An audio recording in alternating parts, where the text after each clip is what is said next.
ओम शांति। आज 31 अक्टूबर 2025 के बाबा के अनमोल मधुर महावाक्य सुनेंगे। और आज विशेष दिन है जबकि अव्यक्त बाप दादा के साथ सभी अव्यक्त रूप से मिलन मनाएंगे। आज बाबा हम बच्चों को टाइटल देते हैं कि तुम बच्चे स्पिरिचुअल रूहानी इनकॉग्निटो सैल्वेशन आर्मी हो। तुम्हें सबकी नैया को सैल्वेज करना है, अर्थात पार लगाना है। बाबा कहते जैसे रण प्रदेश में जब जाते हैं तो कोई मृग होता है, उनको प्यास लगती है, दूर से देखता है रेती चमक रही है, दौड़ दौड़ के वहां जाता है और वहां जब देखता है दलदल है, उस दलदल में पानी पीने जाने से फंस जाता है। इसी तरह बाबा कहते जैसे कई बार बड़े बड़े जहाज भी, शिप भी जब किनारे लगते हैं तो उन्हें पता नहीं होता है वहां दलदल है, तो उस मिट्टी में फंस जाते हैं। फिर सैल्वेशन आर्मी को बुलाना पड़ता है, मनुष्य मनुष्य की ही मदद करते हैं और उनको बाहर निकालते हैं। ठीक इसी तरह बाबा कहते हैं इस समय हर एक आत्मा के नैया दलदल में फंसी हुई है, तो तुम स्पिरिचुअल रूहानी सैल्वेशन आर्मी उनको सैल्वेज करते हो, उनकी नैया को पार लगाते हो, उनको इस दुख की दुनिया से ले जाकर के सुख की दुनिया में पहुंचाते हो। बाबा कहते भले वो गाते हैं परम पिता परमात्मा के लिए कि हे प्रभु आकर मेरी नैया पार लगाओ, लेकिन उस पारलौकिक बाप को जानते नहीं। लौकिक बाप के होते हुए भी पारलौकिक बाप को याद करते, परंतु उसको जानते नहीं है। तो बाबा कहे तुम बच्चे यथार्थ रीति जानते हो कि बाप कैसे आकर के हम सब आत्माओं की नैया को पार लगाते हैं, अर्थात इस विषय वैतरणी नदी से क्षीर सागर में ले जाते हैं। तो सुनते हैं आज के बाबा के अनमोल मधुर महावाक्य। ओम शांति। मीठे बच्चे, तुम हो स्पिरिचुअल रूहानी इनकॉग्निटो सैल्वेशन आर्मी। तुम्हें सारी दुनिया को सैल्वेज करना है, डूबे हुए बेड़े को पार लगाना है। आज की मुरली से प्रश्न है, संगम पर बाप कौन सी यूनिवर्सिटी खोलते हैं जो सारे कल्प में नहीं होती? उत्तर है राजाई प्राप्त करने के लिए पढ़ने की गॉड फादरली यूनिवर्सिटी व कॉलेज संगम पर बाप ही खोलते हैं। ऐसी यूनिवर्सिटी सारे कल्प में नहीं होती। इस यूनिवर्सिटी में पढ़ाई पढ़कर तुम डबल सिरताज राजाओं का राजा बनते हो। ओम शांति। मीठे मीठे रूहानी बच्चों से पहले पहले बाबा पूछते हैं, यहां आकर जब बैठते हो तो अपने को आत्मा समझ बाप को याद करते हो? क्योंकि यहां तुमको कोई धंधा दोरी मित्र संबंधी आदि भी नहीं है। तुम ये विचार करके आते हो कि हम बेहद के बाप से मिलने जाते हैं। कौन कहते हैं? आत्मा शरीर द्वारा बोलती है। पारलौकिक बाप ने यह शरीर उधार पर लिया है, इनसे समझाते हैं। पारलौकिक बाप ने ब्रह्मा बाबा का शरीर उधार पर लिया है, इनसे समझाते हैं। यह एक ही बार होता है जो बेहद का बाप आकर सिखलाते हैं। क्या सिखलाते हैं? अपने को आत्मा समझ बाप को याद करने से तुम्हारा बेड़ा पार होगा। हर एक का बेड़ा डूबा हुआ है। जो जितना पुरुषार्थ करेंगे उतना बेड़ा पार होगा। गाते हैं ना, हे माँ जी बेड़ी मेरी पार लगाओ, यानी नैया मेरी पार लगाओ। वास्तव में हर एक को अपने पुरुषार्थ से पार जाना है। बाप आकर रास्ता बताते हैं, लेकिन पुरुषार्थ तो हमें खुद करना है।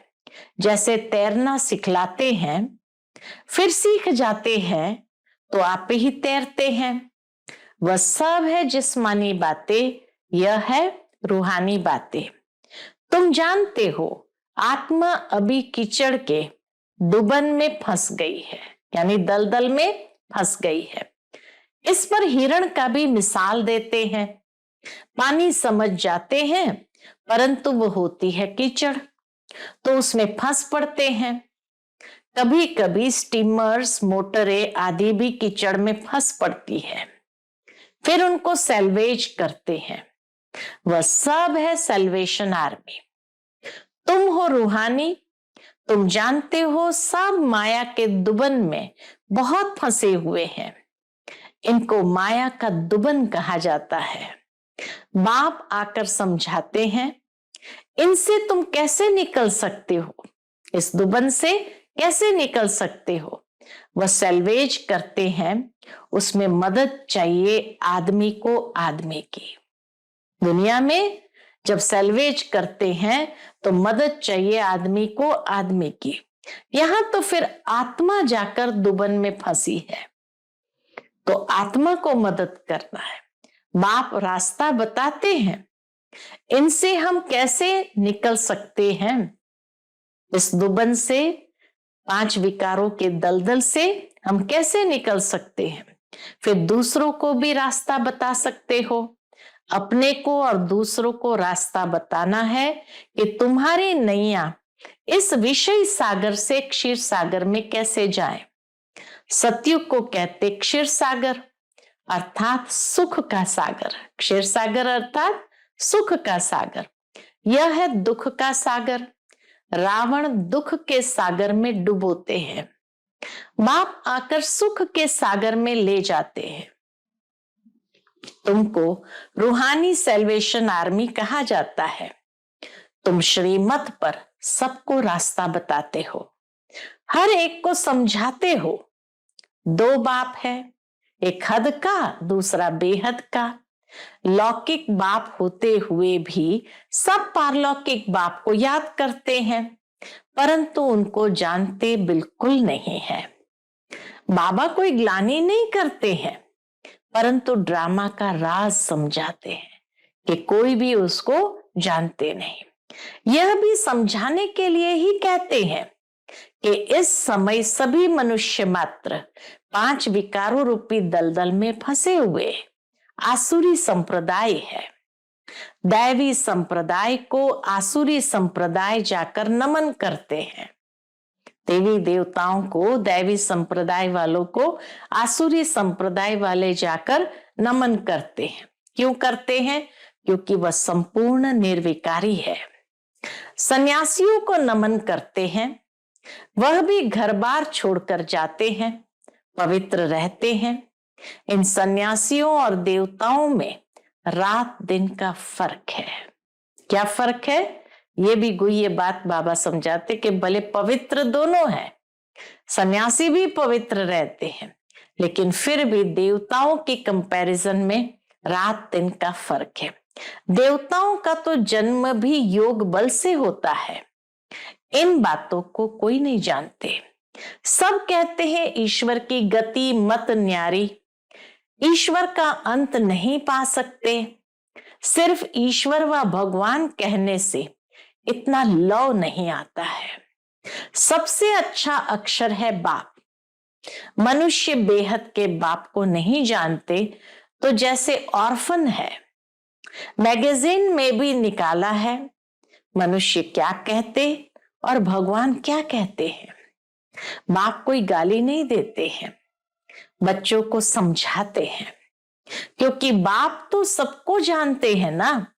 समझाने लिए कहते हैं, इसमें आसुरी गुण है, आपस में लड़ते रहते हैं। यहां तो लड़ने की दरकार नहीं है। वह है कौरव अर्थात आसुरी संप्रदाय, यह है दैवी संप्रदाय। बाप समझाते हैं, मनुष्य मनुष्य को मुक्ति व जीवन मुक्ति के लिए राजयोग सिखलाए, ये हो नहीं सकता। इस समय बाप ही तुम आत्माओं को सिखला रहे हैं। देह अभिमान देही अभिमानी में फर्क देखो कितना है। देह अभिमान, देही अभिमानी में फर्क देखो कितना है। देह अभिमान से तुम गिरते आए हो। बाप एक ही बार आकर तुमको देही अभिमानी बनाते हैं। ऐसे नहीं, तुम सतयुग में देह से संबंध नहीं रखेंगे। वहां यह ज्ञान नहीं रहता कि मैं आत्मा परमपिता परमात्मा की संतान हूं। यह ज्ञान अभी ही तुमको मिलता है, जो प्राय लोप हो जाता है। तुम ही श्रीमत पर चल प्रारब्ध पाते हो। इसलिए वर्तमान में जो पुरुषार्थ किया उसी की प्रारब्ध को भविष्य में पाते हैं। बाप आते ही है राजयोग सिखलाने।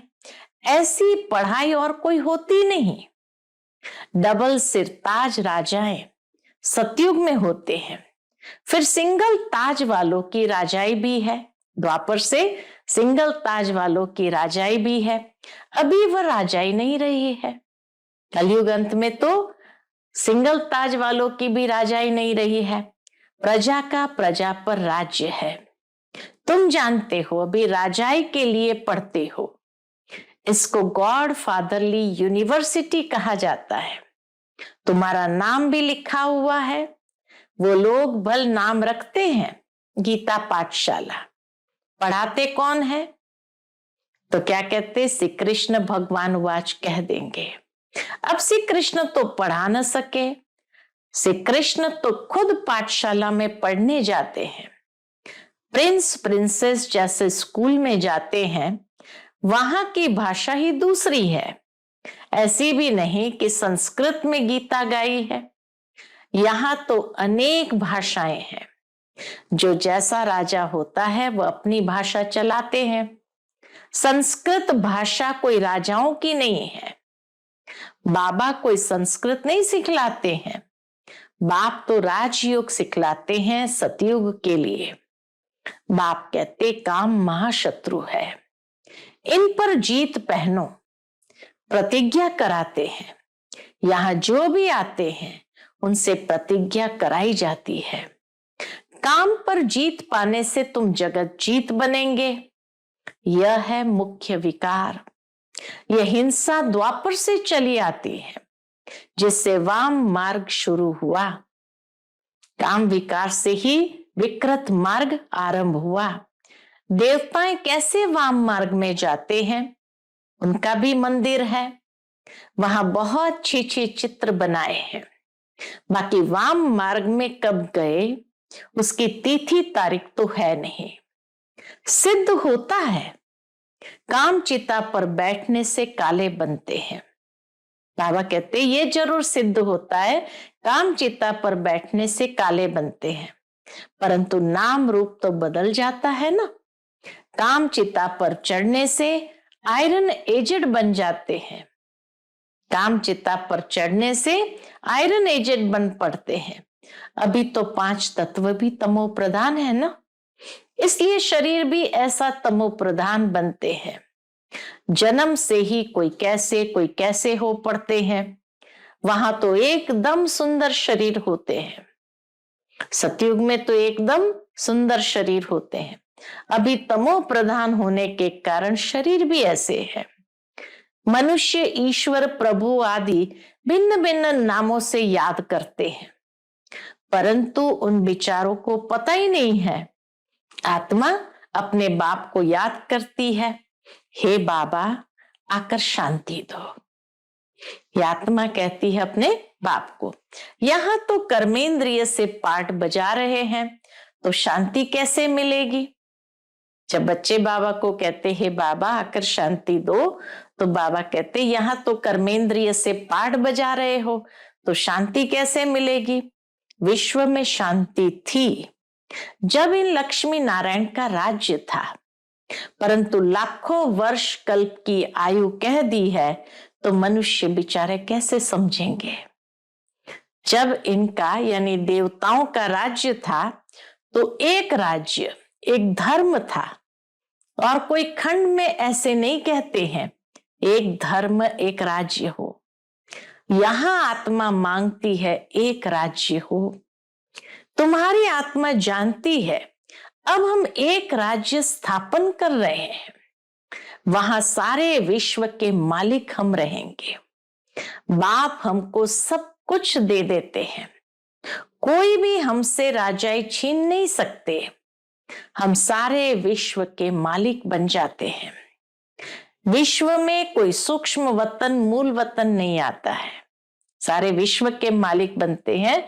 तो विश्व में सूक्ष्म वतन मूल वतन नहीं आता है।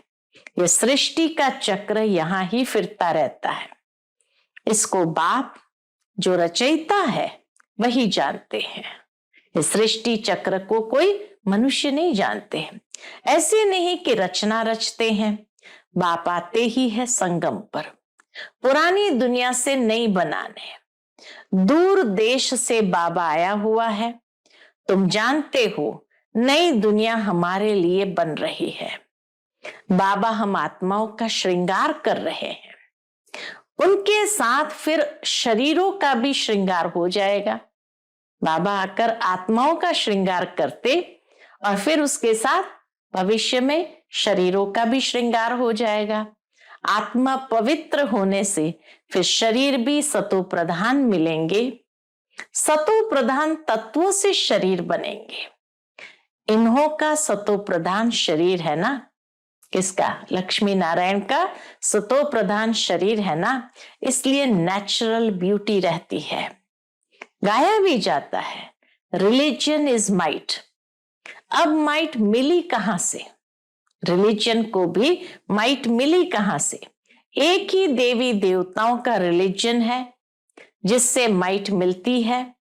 यह देवताएं ही सारे विश्व के मालिक बनते हैं और कोई विश्व के मालिक नहीं बनते हैं।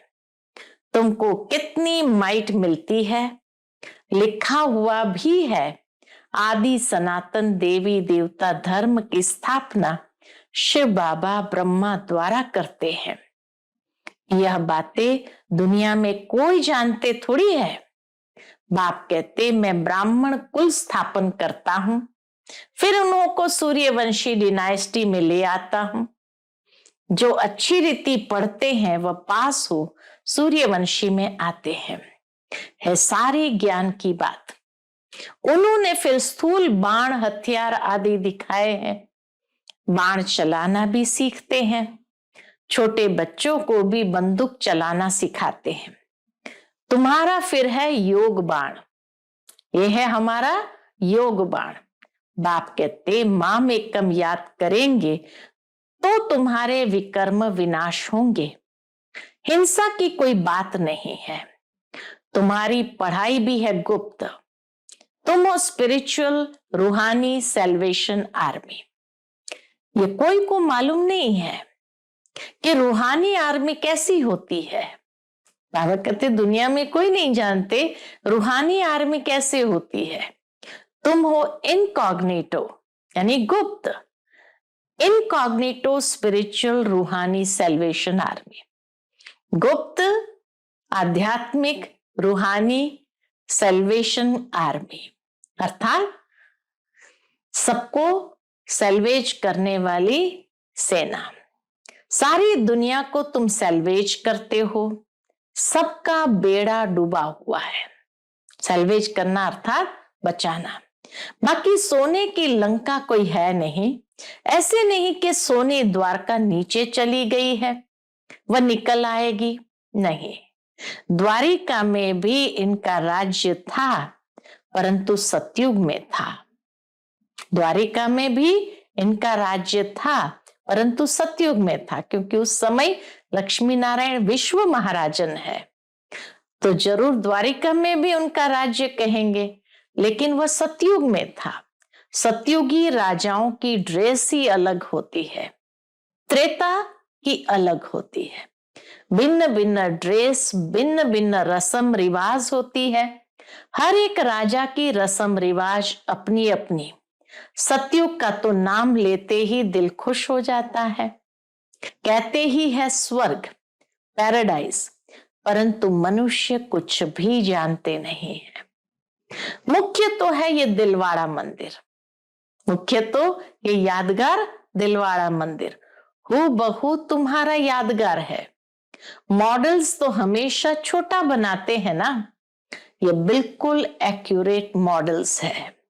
शिव बाबा भी है, आदि देव भी है, ऊपर में वैकुंठ दिखाया है। शिव बाबा होगा तो जरूर रथ भी होगा, आदि देव बैठा है। यह भी किसको पता नहीं है कि आदि देव शिव बाबा का रथ है। ये शिव बाबा का रथ है। महावीर ही राजाई प्राप्त करते हैं। आत्मा में ताकत कैसे आती है यह भी तुम अभी समझते हो। कैसे आती है आत्मा में ताकत? बाबा के घड़ी घड़ी अपने को आत्मा समझो। हम आत्मा सतो प्रधान थी तो पवित्र थी। शांति धाम सुख धाम में जरूर पवित्र ही रहेंगे। अब बुद्धि में आता है कितनी सहज बात है। भारत सतयुग में पवित्र था, वहां अपवित्र आत्मा रह न सके। इतनी सब पतित आत्माएं ऊपर कैसे जाएंगी? जरूर पवित्र बनकर ही जाएंगी। आग लगती है फिर सभी आत्माएं चली जाएगी, बाकी शरीर रह जाते हैं। ये सब निशानियां भी है। होलिका का अर्थ कोई समझते थोड़ी है। सारी दुनिया इसमें स्वाहा होनी है। ये ज्ञान यज्ञ है। इस ज्ञान यज्ञ में सारी पुरानी दुनिया स्वाहा होनी है। ज्ञान अक्षर निकाल, बाकी रुद्र यज्ञ कह देते हैं। वास्तव में यह है रुद्र ज्ञान यज्ञ। तो ज्ञान अक्षर बीच में से निकाल करके खाली रुद्र यज्ञ कह देते। ये ब्राह्मणों द्वारा ही रचा जाता है। सच्चे सच्चे ब्राह्मण तुम हो। प्रजापिता ब्रह्मा की तो सब औलाद है ना। ब्रह्मा द्वारा ही मनुष्य सृष्टि रची जाती है। ब्रह्मा को ही ग्रेट ग्रेट ग्रैंडफादर कहा जाता है। इनका सीजरा होता है ना। जैसे अलग अलग बिरादरी का सीजरा रखते हैं, तुम्हारी बुद्धि में है कि मूल वतन में है आत्माओं का सीजरा। कायदे मुजब मूल वतन में जो आत्माओं का सीजरा है वो भी कायदे मुजब शिव बाबा, फिर ब्रह्मा विष्णु शंकर, फिर लक्ष्मी नारायण आदि, ये सब है मनुष्य के सीजरे। ये सब है मनुष्य के सीजरे। अच्छा, मीठे मीठे सिकिलदे बच्चों प्रति माता पिता बाप दादा का याद प्यार और गुड मॉर्निंग। रूहानी बाप की रूहानी बच्चों को नमस्ते। हम सब रूहानी बच्चों की रूहानी माता पिता बाप दादा को याद प्यार, गुड मॉर्निंग और नमस्ते। नमस्ते, शुक्रिया बाबा, शुक्रिया। आज की मुरली से धारणा के लिए मुख्य सार है। पहली पॉइंट, रूहानी सेल्वेशन आर्मी बन, स्वयं को और सर्व को सही रास्ता बताना है। सारी दुनिया को विषय सागर से सेल्वेज करने के लिए बाप का पूरा पूरा मददगार बनना है। सेल्वेज करना यानी बचाना। दूसरी पॉइंट, ज्ञान योग से पवित्र बन, आत्मा का श्रृंगार करना है, शरीरों का नहीं। आत्मा के पवित्र बनने से शरीर का श्रृंगार स्वतः हो जाएगा। आज का बाप दादा का मधुर वरदान हम बच्चों के प्रति है, किनारा करने के बजाय हर पल बाप का सहारा अनुभव करने वाले निश्चय बुद्धि विजयी भव। किनारा करने के बजाय हर पल बाप का सहारा अनुभव करने वाले निश्चय बुद्धि विजयी भव। विजयी भव की वरदानी आत्मा हर पल स्वयं को सहारे के नीचे अनुभव करती है। उनके मन में संकल्प मात्र भी बेसहारे का व अकेलेपन का अनुभव नहीं होता। उनके मन में संकल्प मात्र भी बेसहारे व अकेलेपन का अनुभव नहीं होता। कभी उदासी या अल्पकाल के हद के वैराग्य नहीं आता। वे कभी किसी कार्य से, समस्या से, व्यक्ति से किनारा नहीं करते, लेकिन हर कर्म करते हुए सामना करते हुए, सहयोगी बनते हुए बेहद की वैराग्य वृत्ति में रहते हैं। कौन? विजयी भव की वरदानी आत्मा। कभी किसी कार्य से, समस्या से, व्यक्ति से किनारा नहीं करते, लेकिन हर कर्म करते हुए, सामना करते हुए, सहयोगी बनते हुए बेहद की वैराग्य वृत्ति में रहते हैं। आज का स्लोगन है, एक बाप की कंपनी में रहो और बाप को ही अपना कंपेनियन बनाओ। एक बाप की कंपनी में रहो और बाप को ही अपना कंपेनियन बनाओ। आज का अव्यक्त इशारा, स्वयं और सर्व के प्रति मनसा द्वारा योग की शक्तियों का प्रयोग करो। उसके अंतर्गत दिव्य बुद्धि रूपी विमान द्वारा सबसे ऊंची चोटी की स्थिति में स्थित हो, अव्यक्त वतनवासी बन विश्व की सर्व आत्माओं के प्रति शुभ भावना और श्रेष्ठ कामना के सहयोग की लहर फैलाओ। योग के प्रयोग द्वारा दुखी अशांत आत्माओं को शांति और शक्ति की सकाश दो। योग के प्रयोग द्वारा दुखी अशांत आत्माओं को शांति और शक्ति की सकाश दो। अच्छा, ओम शांति।